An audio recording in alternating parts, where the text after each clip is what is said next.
in this video, I'm going to show you how to resize product image on Shopify. So let's get started. So as you can see right here, I have here the t-shirt that I want to resize. Now I can just head over and click on that and I'll just open it.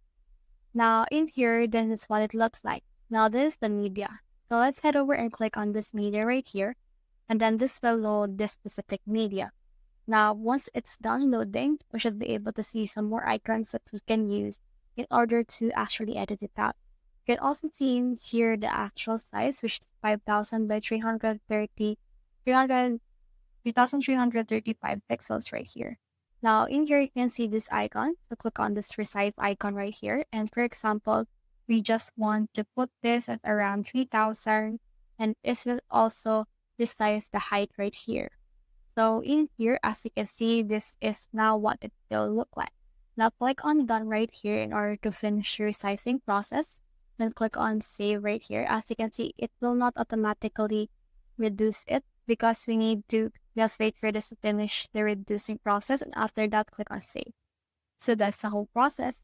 If you have any questions, comment down below. And if you also found this video helpful, so leave a like below as well or subscribe because it helps me reach more people.